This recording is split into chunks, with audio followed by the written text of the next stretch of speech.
Hello and welcome to My Retired Life. I'm Scott, and today there's 10 things that you should avoid since you're retired. Well, there's a plane. I don't know if you can hear it or not, but there's an air show just over there. I was just over there doing a video for my other channel, but I'll just kind of wait till he kind of passes by a little bit. I think he's gone. Well, he's still in the air. Otherwise we would have boom. And I wouldn't be doing this. I would be running to see what I could do over there. It's in my nature to help. Anyway, the number one thing is don't overload your schedule.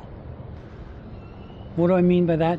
If you overload your schedule, let's say you're going to play pickleball, and you play pickleball every day, and in the that was the morning, and then you come home around 1 o'clock, have something to eat, your day's shot. That's all you can do on that day and all week long. Because by the time you want to get to doing something else, let's say in the afternoon, and you've played pickleball all morning, because that's when they usually play pickleball here, is in the morning. The afternoon, you're too tired to go out and do anything.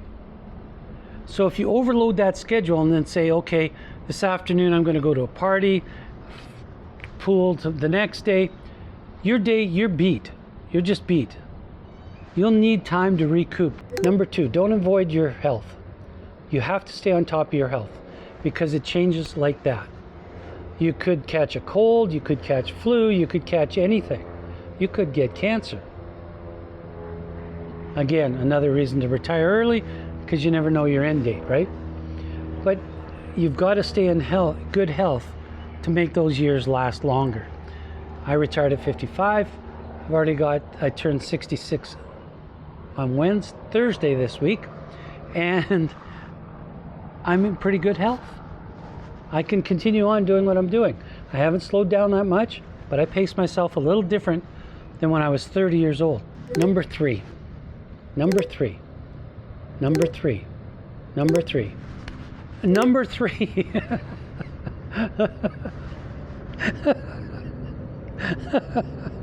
Okay, sometimes it takes me to get out of that. Maybe I should save this one. No, I'm going to tell you right now. Do you know why?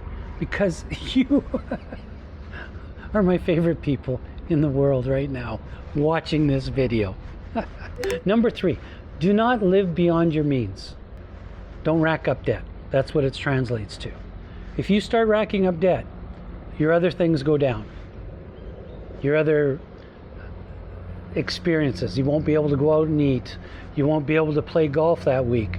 Don't live beyond your needs unless you have to. Okay? That's very important. And that's important for kids alike too, right? 20-year-olds, don't get a $80,000 car when you're working at McDonald's.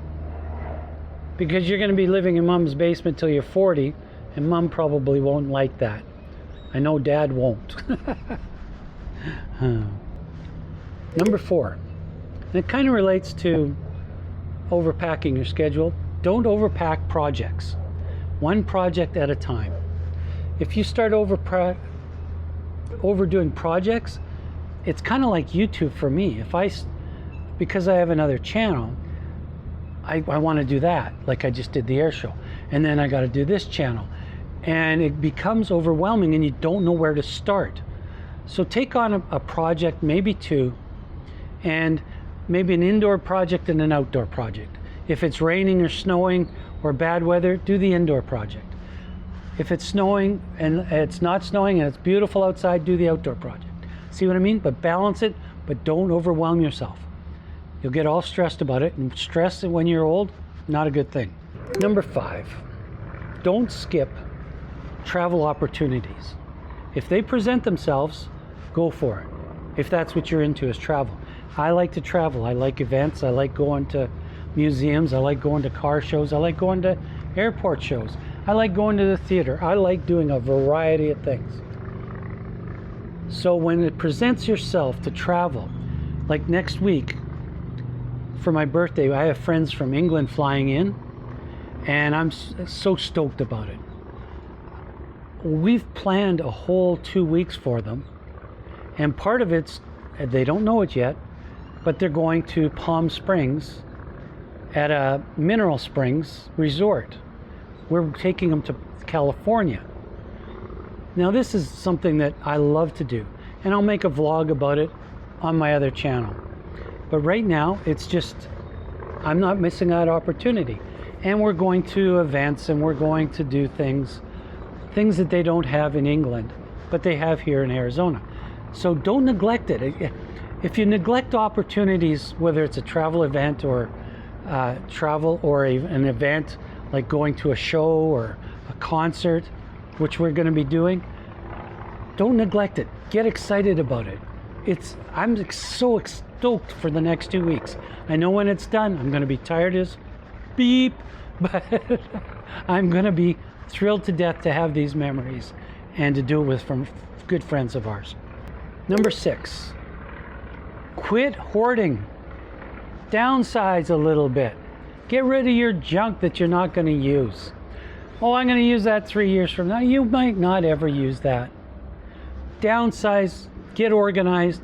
It makes life so much simpler. And when you're retired, simple is good, believe me. I simply pick up my backpack and I go. I've got all my cameras there that I like to shoot with.